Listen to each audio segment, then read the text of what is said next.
She is going to read from her book, The Last of the Wild West Cowgirls. Yeah.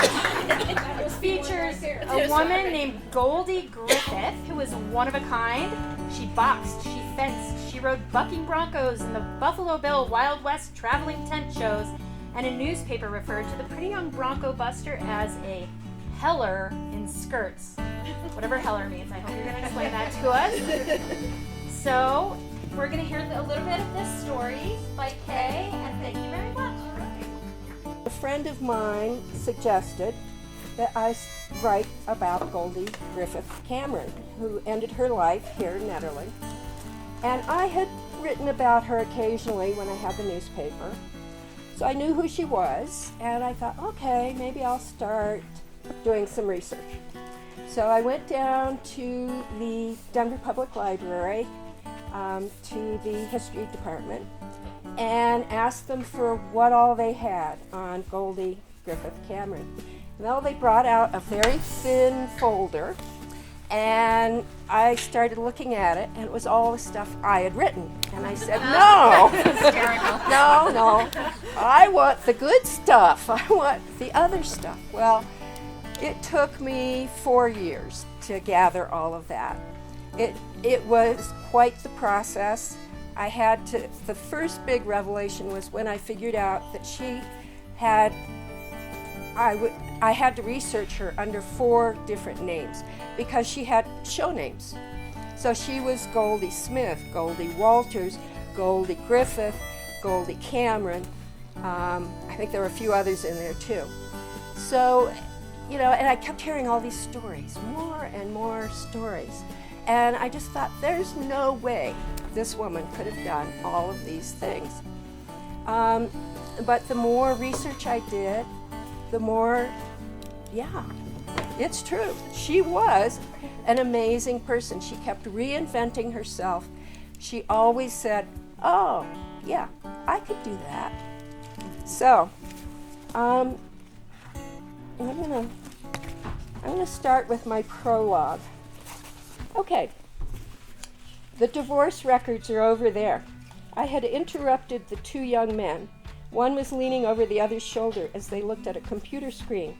Okay, only one other person was in the room, and she was taking notes from one of 2 obscenely huge books at a heavy wood table. And I'm wondering about this. I pulled out the copy I'd made that morning before I left Nederland for the long bus trip to Denver. It was a court receipt from 1916. Well, I don't know. The young man frowned at it. These numbers might not mean anything. I don't recognize them. He shrugged his shoulders. Could you check? This could take a long time, he warned. He looked at me as if he were hoping I'd go away, but I smiled. I had all day. He disappeared with my piece of paper, and I settled on a hard chair and started looking for divorce records. The microfilm scratched through my machine, and the woman with the big books occasionally turned a page. Otherwise, the room was silent. Was it a half hour? An hour? The young man slapped a slim packet on the counter and beckoned to me. The legal-sized papers were folded into fourths and filed inside a heavy brown paper jacket tied with a tiny red ribbon. It looked like no one had untied the ribbon since that day in March, 90 years ago. Gingerly, I picked it up and moved it to the other big table. With a small tug, my treasure opened. Inside was proof that the events I had been researching really happened. The people involved existed. They had given evidence to a policeman. I wanted to whoop for joy, but I stifled my shout with a gagging sound that made the woman look up from her big book for a second, and the young man who was still standing at the counter stared at me curiously. I had a new respect for her tales. I'd been listening to her stories as other people would recall them, and on 2 oral history tapes she'd recorded. I'd seen the newspaper stories, the ones in her scrapbooks and the ones I'd found through my research, but there was something so much more concrete about this little packet of court papers. That day, sitting in the basement of a sterile government building in downtown Denver, Goldie Griffith Sterling Cameron came alive for me. She danced across my mind, a beautiful young cowgirl trying to make sense of what happened to her life in Denver in 1916. Chapter 1. He didn't have his spurs on, so he didn't jingle as he walked. He sounded like any other man. His boot heels drummed a hollow thump, thump, thump on the tatty pine floorboards. He shrugged his slim shoulders into a worn work jacket and grabbed his wide-brimmed hat and leather gloves. Goldie could tell by the way he squinted at her suspiciously over his shoulder before he stepped out the door that he knew she was up to some mischief. She followed him outside into the frosty air. She hadn't seen him since that horrible day in Texas. She'd been on her own the last couple of months, and she was broke. She was down to her last 12 cents, a dime and 2 pennies, 3 little coins that wouldn't last long. They hardly weighed anything, and when she rubbed her fingers across the outside of her coin purse, she couldn't even feel them. But then, if she went to jail, she wouldn't have to worry about her next meal, would she? Her husband should have come back to Denver with her, especially after what she'd done for him before his trial. Instead, he'd disappeared. When she heard he was back in town, she was furious. She found out that he was staying with his friend, A.W. Samuel. This morning, when she'd walked uninvited into Samuel's house, A.W. sneered at her. "What do you need her for, Harry? You don't need her. She ain't nothing." Harry didn't defend her, and he and Samuel got ready to leave the house as if she didn't even exist. The smells of thousands of cattle and horses from the next-door stockyards permeated everything in this part of the city. Today the breeze was slight, and that was good, because she was only a pretty good shot. Not having to adjust her aim for the wind would make it easier to hit her target. Looking at the clouds gathering overhead, she thought it might even snow one more time tonight, but what did she care? She wouldn't be back in her drafty apartment, all she could afford since Harry had left her. She'd be in jail. Harry and Samuel stopped before stepping from the yard into the street. A young boy in overalls led an old, dappled horse down the middle of the dirt street, the horse limping and the boy skipping. A Model T rattled around them, honking before it disappeared around the corner, and a dog barked once in response, then twice for good measure. The men glanced back at Goldie. She walked toward them and pulled the gun out of her muff. Samuel started to run, but he slipped on a lingering patch of ice. Harry began backing into the street, wanting to run like his friend, she could tell, but unwilling to take his eyes off her. Time stopped, and the 3 other men who happened to be out in the street were frozen with it. Only Goldie moved inexorably toward her husband. The trigger felt alive under her finger. She wanted so desperately, so fiercely to kill him. She didn't know she would cry, but she was blinking back tears, and she aimed unsteadily at Harry's chest. She squinted at the buttons of his shirt, sucked in her breath, and aimed a little bit lower. "After all you've done to me, it's the least I could do for you." She couldn't believe she could say it so coolly. He was too calm, standing there, smiling at her like a naughty child. She hated him even more for it. "Goldie, darling," he drawled. Samuel had recovered from his fall and pulled at Harry's arm, trying to drag him away. It was enough to stop her tears. "Don't darling me, you sidewinder. And Samuel, you piece of shit, I should kill you too." She waved the gun at the other man, and he jumped away from her husband. She took aim again at Harry and squeezed the trigger just the way he'd taught her. She wanted him to suffer, and after she settled the gun so it was level again from the recoil, she pulled the trigger a second time. She wanted him dead.